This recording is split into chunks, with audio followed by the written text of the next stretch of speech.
Hey everybody, Mario DiMarcantonio here. I'm the CEO of Progressive IT Solutions here in Dallas, Texas. And I'm just putting together this little video for some of you IT pros out there, people who have been in IT, who are working in an IT department for your company. The purpose of this video in particular is just to talk about the 6 core systems that every business needs to have in place, because cybersecurity is really confusing. And if you have these bases covered, you'll be much further ahead than some companies who don't know what they're doing. So this is not all inclusive. It's an overview of 6 of the core things you want to make sure you got covered. And we're just going to breeze right through this. It's not going to be in depth, and we're not going to deep dive into anything today. So the assumptions we're making here, first of all, is we're not going to talk about everything. Like I said, we're not going to dig in. It's not all inclusive. We're not going to show you how to configure anything. This is just high level. And we do assume that you've got something like a good firewall in place. Then we're not going to talk about firewalls today, because those have been a necessity for years. Hopefully you've got something. It's next gen, UTM. You're keeping your security subscriptions up to date. So just to get that out of the way. Let's talk about the types of attacks. First of all, the cyber attacks come in many different varieties. Probably you're not going to deal with the number one here, the nation state attack. Russia, North Korea, China are probably not going to attack your company. Not that they won't, but the risk is pretty low for most companies. Unless you're in some sectors like a public utility, something related to infrastructure that's key, like Colonial Pipeline, possibly, things like that, or a government entity. But typically most small businesses, medium business, is not going to deal with the nation state. It's going to be more like these other two. It's either going to be an organized cybercrime attack, and or some petty criminal, just they don't really know what they're doing, but they're just trying to get money from you. Phishing attacks, trying to get your passwords, log in as you, business email compromise. Those types of things are very common by these other two. They're just in it for the money for the most part. Even if it's a ransomware attack, it's usually about the money. And those are the most common types of things that we're talking about. So for most businesses, this is your goal. It's just to be unattractive. You don't want to make it easy for a hacker to come in and do what they want to do, steal your money or deploy ransomware and hold all your data hostage. If you do these essential things, and if a hacker tries to hit your company and they have trouble, there's a good chance they'll just move on to something easier. And that's the goal for most businesses. You don't have to harden things down like Fort Knox or anything like that. Just basic protection, and enough to make your company unattractive to an attacker. So how do you do that? It's a big subject. I've created a little memory aid that helps me, at least in my brain, this makes sense. I remember deep MP, to remember the core areas of the things you want to cover. And we'll just run through them real quick. So the first D is for data. You want to protect your data with a good backup and disaster recovery solution. There's so many to choose from, but just make sure that it's encrypted, a local backup, a cloud backup, and make sure that backup, if it is in-house, it's off the network. It's got a separate set of admin credentials. You can't get into it with any other credentials in the building. It's unique, preferably on its own segment. The harder you can make it for the attacker to get to your backup, the better, because they are going after these. And as a bonus, if you can spin up your backups in the cloud and get your environment going in the cloud, it's even better. So you might look at that. Just don't go cheap on your backups. Don't use Windows backup or something that's free or inexpensive. The next E is for email. So for email protection, we're talking about things like stopping the threat before it hits your user's inbox. That's really it in a nutshell. And there's a lot of things you can do to do that. A lot of third-party services. Microsoft has a service built in. The goal is to stop it from getting to your users so they don't click, so they don't execute the wrong thing, so they don't get a phishing email and give them their personal information. Of course, encryption in all aspects of the communication need to be encrypted in transit, at rest. We could get into things like DLP policies, data loss prevention. So you don't want things like social security numbers and driver's license numbers or certain financial information going out of your business. You can set those up to prevent that or report on that. That's the kinds of thing we're talking about here. Even DNS security, the DKIM, DMARC, SFP records to prevent people from spoofing your domain, sending email as your domain. The next E is endpoints. Endpoints are a little tricky, but just remember to think in layers when you're thinking about endpoint security or even security in general. There is no one product that does everything. There's a lot of products that claim to do a whole lot, but you can just think about the Swiss Army knife. You can buy a Swiss Army knife. It can do all kinds of things, but it may not be the best at all those things, even though you can do it. With cybersecurity, I'm a firm believer in using multiple products, layering them on where they work together. And it makes it harder for an attacker to figure out what you're doing if you're using different vendors, different products, and layering them on. So these are some of the things you'll want to consider with your endpoint protection. We'll just run through them real quick. There's no such thing as antivirus anymore. You're looking for advanced endpoint protection, something that can, it's not signature based, it's AI, it's adaptable, and it's catching 0-day exploits and things like that. That's the kind of product you want there.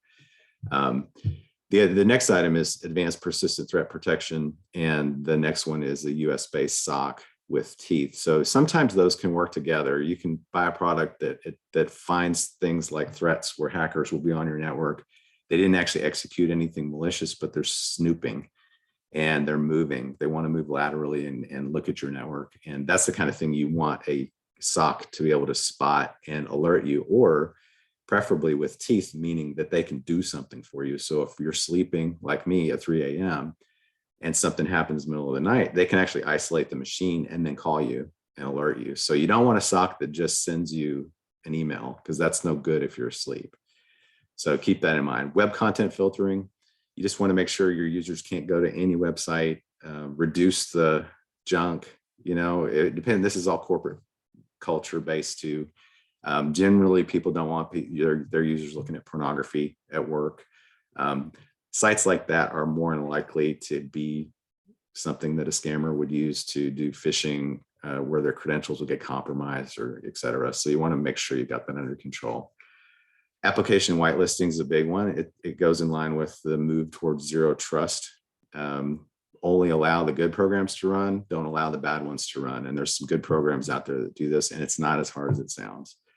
Encryption, what I'm talking about here primarily is just full disk encryption on your portable devices. So if they get stolen, somebody can't pop the hard drive out and just get the data.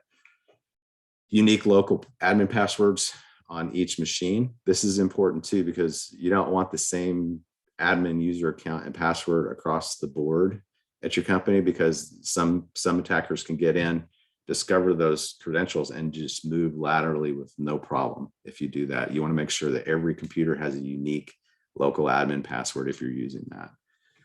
And then, of course, make sure you're doing all your security updates, important critical updates, Microsoft and other vendors. That's a no-brainer, really. So let's move on to the other one, P. So we've gone to D, and now we're at P, deep. The people. People are your human firewall, really, and they're really important in the equation with security, because they're the ones that'll click something, whether that's a phishing email or if it's ransomware. They're the ones that get tricked over the phone or via text or whatever the attack method is, sometimes even in person. So we want to make sure that you're testing and training your users. So you got to have a good security awareness training program.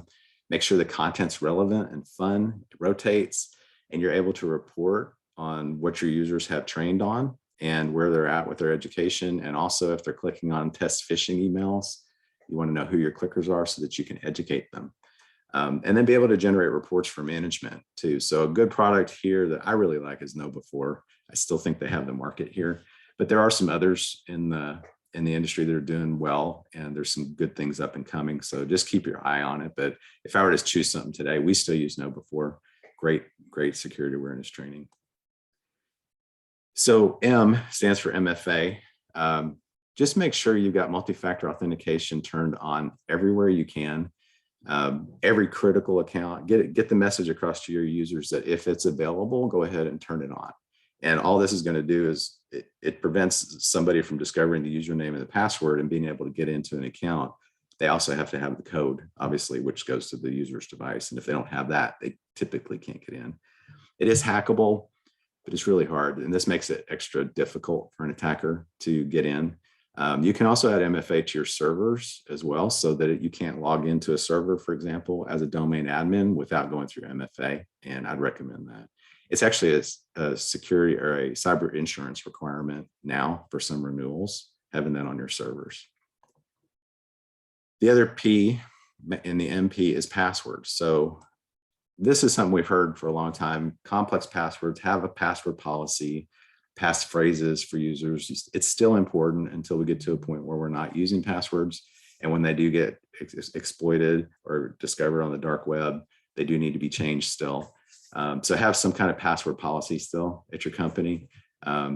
One key thing that gets missed sometimes, and if you ever have a pen test, they'll spot this if you're not doing it, is they're going to hit all of your local printers, devices like cameras, video codecs, and anything connected to the network. They're going to see if it's using a default password. Doesn't sound like a big deal, but a lot of times information can get exploited or discovered on these devices that you just aren't aware of. So you want to make sure that every time you hook anything to your network, you change the default password for it.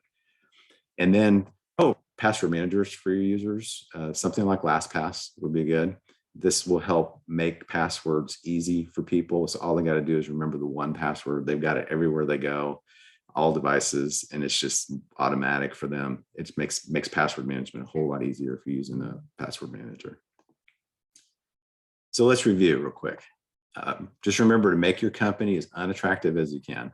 If you look like this guy, there ain't nobody going to go out with this guy. So he'll get passed on really easy. And this is what you want your company to look like to an attacker when they try to get on, to get on your network. So keep that in mind. Just be unattractive by doing the basic things. Remember the acronym DEEP MP. And here's a reminder, we're talking about data, email, endpoints, people, multi-factor authentication, passwords. So if you need help, if you're like this guy, you're just busy, overwhelmed, we do offer help. Or if you want to take your security to the next level, we're happy to help. We have a service called co-managed IT. And it is kind of like having an easy button for your IT department, in the sense that if you're overwhelmed or you don't have the skill set in-house, we can fill in with, just a sampling of the kinds of services we can help you out as needed. And it all starts with just a conversation. Call us up, we'll talk, we'll see where your needs are. We come in and partner with you. We don't do what you do. We just work with your IT department as needed at whatever level you need. If you just need advanced level support, projects, pen testing, security help, tools, things like that, where we do all that. It's basically filling in where you need help. Then we go out, and then we go away till you need us again, and then we'll come back. So just want to let you know that's what we do. And just want to thank you too for taking the time. I know we're all busy. Here's our contact information if you need anything. And if you think, if you want to learn more about co-managed IT, there's a link down here at the bottom for a free report that you can download that'll tell you more about what co-managed IT is and how it helps specifically. Just go to www.progressiveitsolutions.com/partnership and download your free report there, or give us a call, 214-717-4311. And thanks again. I appreciate your time, and you guys take care.